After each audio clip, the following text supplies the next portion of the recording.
Yo les amis, j'espère que vous allez tous très bien, très content de vous retrouver pour une nouvelle vidéo puisque les quarts de finale de la Ligue des Champions sont là, enfin, et avec eux ce superbe Bayern PSG, avec lui, comme d'habitude, une analyse d'avant-rencontre pour essayer d'en dresser les lignes de force, le rapport de force que j'imagine, et vous donner bien sûr mon petit prono à la fin. Alors, je pense que lundi prochain, on parlera de tous les quarts de finale retour de la Ligue des Champions pour dire un petit mot de tout le monde, mais aujourd'hui, je voulais vraiment centrer la vidéo autour de ce Bayern PSG parce que il y a plein de choses à évoquer, puis c'est sans doute, en tout cas dans le monde footballistique francophone, c'est sans doute le match qu'on attend le plus. Alors on est parti. D'abord un petit mot sur le Bayern pour dire qu'on a eu une tentative de réponse à la question qu'on se posait il y a quelques jours, à savoir comment composer quasiment littéralement sans Robert Lewandowski. L'option qui a été retenue par Hansi Flick, c'est de mettre Choupo-Moting titulaire, c'est ce qu'on a vu contre Leipzig. Avec le recul, on peut dire que ça répondait à même d'autres impératifs que ceux de la performance brute. Alors le terrain c'est toujours le dénominateur commun, ce qui est le plus important au final, mais on peut aussi imaginer que dans un souci de cohésion d'équipe, dans un vestiaire où visiblement Choupo-Moting est aussi apprécié qu'au Paris Saint-Germain, ça faisait sens. Quant à ton neuf principal qui est blessé, le seul neuf véritablement de poste, le seul neuf de formation, si tu le mets pas à ce moment-là, le signal qui est envoyé est assez catastrophique quand même. Donc c'est vrai qu'il y avait cet élément qu'on n'avait pas évoqué à l'époque, il y a quelques jours. Important de le signaler. Alors qu'est-ce que ça a donné niveau terrain? À quoi est-ce que Choupo-Moting a ressemblé?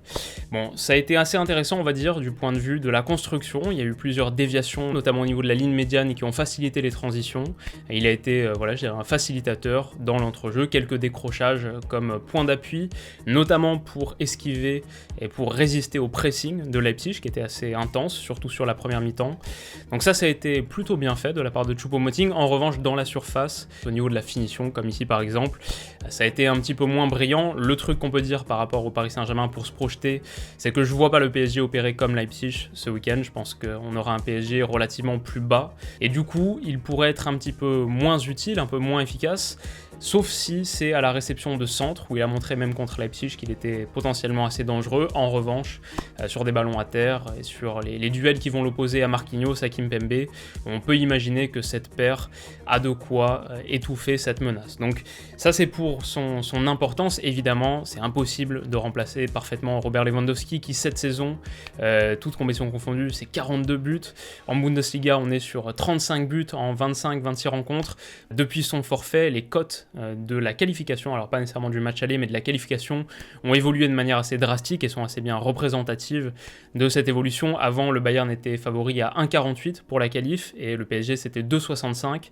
Aujourd'hui, c'est le Bayern 1,75 et le Paris Saint-Germain 1,95. Donc on est passé globalement d'un 70-30 à quasiment du 50-50, simplement avec le forfait d'un seul joueur, mais quand c'est le meilleur joueur de la planète en 2020, évidemment, ça a des répercussions assez importantes. Comment est-ce que le PSG y répondra? Est-ce que le Bayern, surtout, peut être à la hauteur de ce forfait? Bon, ce qui est certain, c'est que même sans son numéro 9, on reste sur un énorme morceau, sur une machine qui perd son rouage le plus important, mais qui continuera à carburer très fort. C'est un petit peu ce qu'on évoquera en toute fin de vidéo aussi. Si on doit parler du Bayern à l'Allianz Arena, bon, c'est 20 matchs cette saison à l'Allianz, 20 matchs à Munich, 17 victoires et 3 nuls. Donc ça mesure l'ampleur de la tâche qui reste à accomplir pour le PSG, même sans Robert Lewandowski. Alors du côté du PSG maintenant, le week-end a été doublement décevant. Il n'y a pas seulement cette victoire du Bayern à Leipzig pour s'assurer quasiment le titre de champion d'Allemagne, il y a bien sûr ce revers majeur dont les conséquences sont particulièrement importantes sur la scène nationale, ce revers contre Lille au Parc des Princes. C'est le 4e revers de grande ampleur contre un adversaire, on va dire, relativement réputé au Parc des Princes sur la scène nationale. Après donc Marseille, Lyon et Monaco, c'est désormais Lille qui s'impose au Parc des Princes. Et sur les 4 matchs, sur les 360 minutes, le PSG n'a pas marqué le moindre but, assez inquiétant. Bon, le Bayern, ce sera un tout autre adversaire, un tout autre morceau, et on peut pas vraiment tirer d'enseignement du match contre Lille. Le PSG a été très vulnérable en transition défensive, ça leur a coûté particulièrement cher, mais c'est pas non plus le scénario que j'imagine comme étant le plus... C'est pas nécessairement la physionomie que j'imagine comme étant la plus probable contre le Bayern, où comme on l'a dit, le PSG sera sans doute assez bas. Il faudra un grand Keylor Navas, c'est sûr. Bon, ça c'est plutôt un bon point, parce que depuis quelques semaines, mois, voire sur l'ensemble de la saison, il est sans doute le meilleur joueur du PSG. Mais voilà en gros les points qu'on peut souligner sur la performance et sur le niveau de performance très récent du Paris Saint-Germain. Maintenant, sur des données un petit peu plus analytiques, quel motif d'inquiétude est-ce qu'on peut nourrir déjà? Pour moi, il y a principalement 3 points. Le premier étant qu'en l'absence de Verratti, c'est vraiment le drame de cette rencontre. En l'absence de Verratti, il n'y a aucune compo qui m'enthousiasme véritablement du côté du Paris Saint-Germain. Ça va peser très lourd dans un contexte où tu risques d'être assez acculé devant ton but. Il faudrait quelqu'un capable de ressortir le ballon par ses simples dribbles, par ses mouvements, mais aussi par sa capacité à trouver des relais courts, des circuits courts. Voilà, ça risque de peser, c'est certain. Le deuxième point, c'est qu'on n'est plus en l'absence d'un joueur, mais on est en la présence d'un autre, et ça aussi, ça vient avec son lot de potentielles complications. C'est en la présence de Neymar. Est-ce que tu es capable de reproduire la performance de l'aller contre le Barça au Camp Nou? On avait vu un PSG qui avait brillé véritablement avant tout par son animation sans ballon, par sa capacité à bloquer la relance barcelonaise, à l'empêcher de cumuler les temps forts. Je pense que c'est un point super important, notamment contre le Bayern, qui est capable vraiment non seulement de capitaliser sur ces temps forts, mais de les étendre sur de très très longues séquences, 15, 20, 30 minutes de temps fort, vraiment très fort pour le Bayern. C'est pas au-delà de leur potentiel et de leurs possibilités. Donc avec Neymar, est-ce que tu es capable d'avoir la même intensité sans ballon pour empêcher la matérialisation de ce scénario? Ça, c'est forcément un énorme point d'interrogation. Et puis enfin, le dernier point, qui est aussi relatif à Neymar, parce qu'il va être central dans une rencontre où le PSG va sans doute passer beaucoup de temps dans sa moitié de terrain. Il sera utile pour combler ce trou en forme de Verratti pour aider à la relance, pour trouver ses circuits courts, pour sortir du pressing adverse. Là, il sera super important, mais il sera aussi important pour trouver des décalages et peut-être lancer Mbappé dans le dos d'une ligne bavaroise qu'on attend tout de même assez haute. S'il y a pressing, il y a forcément ligne haute, en tout cas quand on connaît le Bayern. Donc il sera important dans ces deux rôles-là, mais ça soulève une question fondamentale, c'est à quel niveau de fraîcheur physique est-ce qu'on le retrouvera? Je pense qu'il n'y a rien de plus exigeant dans le foot que le dribble, que la créativité. Donc est-ce qu'il aura la lucidité pour être créatif, mais aussi pour rester dans sa rencontre? Je pense que dans un match où il sera très ciblé, il risque d'y avoir des gestes ratés, des moments d'insatisfaction. Est-ce qu'il saura être à la hauteur de ce défi physique? Mais du coup, ça se traduira en défi mental, ne pas disjoncter, rester dans son match, que le PSG reste à 11 contre 11, c'est évidemment fondamental. Et si ça prend la tournure qu'on a vue contre le LOSC, ce sera un motif d'inquiétude supplémentaire pour le Paris Saint-Germain. Donc tout ça, mis bout à bout, ça fait un peu peur, c'est sûr. Ça vient s'appuyer aussi sur tout ce qu'on connaît au sujet du Bayern qu'on n'a pas évoqué ici. Ça fait un peu peur. Maintenant, il y a peut-être aussi quelques motifs d'espoir qui sont là, qui sont tangibles, réels pour le Paris Saint-Germain. Le premier, pour moi, c'est évidemment qu'on a un certain passif.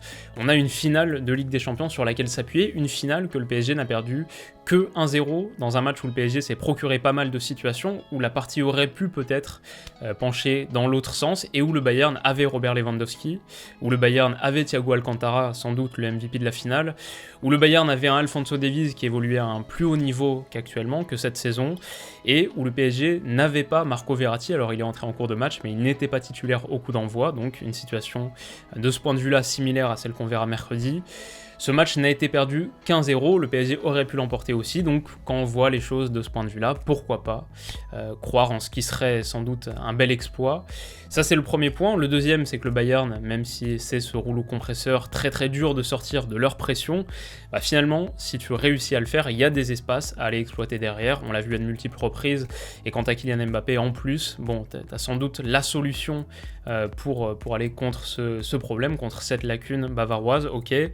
Un autre point qu'on peut dire, c'est que dans une partie où tu vas passer beaucoup de temps dans ta propre moitié, finalement, il y a une absence qui est peut-être un petit peu moins préjudiciable que ce qu'on aurait pu imaginer. Je parle de la suspension de Leandro Paredes, je pense que dans ce match-là, c'est pas celui où il aurait été le plus en vue, finalement. On peut imaginer que c'est une solution pour se sortir de la pression, j'en suis un peu moins sûr, je pense que c'est surtout une solution pour trouver des décalages dans la moitié de terrain adverse quand t'es à 60-65% de possession, quand t'es en contrôle de la partie, il n'a pas son égal en termes de passes masquées, qui casse deux lignes sur 15-20 mètres, ok, mais pour se sortir de la pression, quand il est en crise de temps et d'espace, je pense que c'est pas nécessairement un joueur qui aurait été sur la feuille de match, même s'il avait été disponible, je sais pas si on l'aurait retrouvé titulaire à l'Allianz Arena, et du coup on peut se dire qu'un tandem Gueye-Danilo Pereira, s'il joue pour se protéger au maximum, pour verrouiller l'axe, pourquoi pas, si ensuite avec les décrochages de Neymar, tu as la possibilité d'avoir les circuits courts qui te manquent avec l'absence de Verratti. On peut imaginer des configurations tactiques qui sont évidemment sous-optimales, évidemment non idéales, mais qui pourraient tout de même permettre au PSG de développer un peu de jeu et d'être relativement menaçant. En transition, où j'imagine que ce sera le contexte majoritaire et privilégié par Pochettino pour attaquer ce Bayern. Donc ça c'est un point. La dernière chose qu'on peut dire maintenant pour être un petit peu optimiste, si on est supporter parisien ou supporter des clubs français en Coupe d'Europe, on peut se dire que ce PSG finalement n'est jamais aussi bon que lorsqu'il est véritablement dos au mur. Ce PSG est parfaitement illisible et finalement, bon ça c'est je pense quelque chose que tout le monde a senti, on s'appuie assez peu sur la performance contre Lille ou sur la performance de 3 jours plus tôt en Ligue 1 pour dessiner le scénario d'une rencontre de Ligue des Champions. Ce PSG est très très dur à lire. Si demain il y avait un très très gros match du PSG à l'Allianz Arena, est-ce qu'on serait véritablement surpris?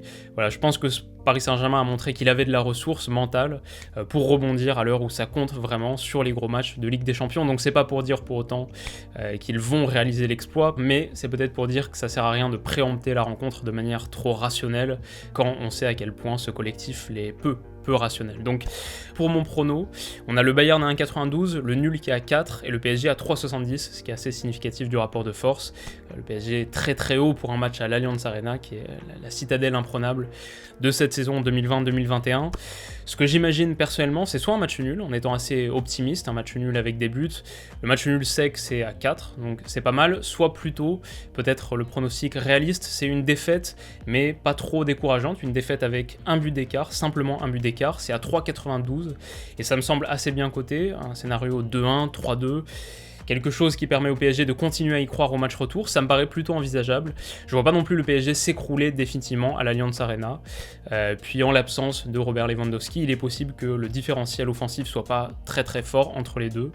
Donc voilà ce que j'imagine. Si on voulait rajouter un petit pari supplémentaire, peut-être un but de Thomas Müller qui a vocation à prendre la relève de Lewandowski, qui est le deuxième meilleur buteur du Bayern cette saison, qui est aussi dorénavant le joueur qui tire les pénaltys, donc ça peut jouer évidemment, et ça c'est coté à 2,62. Donc je dirais plutôt courte victoire du Bayern à 3,92, on va dire que c'est mon prono officiel, et pour les autres, vous avez un peu de choix. Si ça vous intéresse, que vous voulez parier sur BetClick, vous pouvez vous inscrire et bénéficier de leur offre de bienvenue 100 € offert avec mon code promo Willou. Non seulement ça débloque le bonus d'inscription, mais en plus ça aide formidablement la chaîne parce que pour chaque inscription, il y a une commission, je touche une petite commission pour chaque inscription et ça m'aide vraiment incroyablement. Chaque mois davantage, vous êtes de plus en plus nombreux à utiliser le code, petit à petit, ça fait une vraie différence.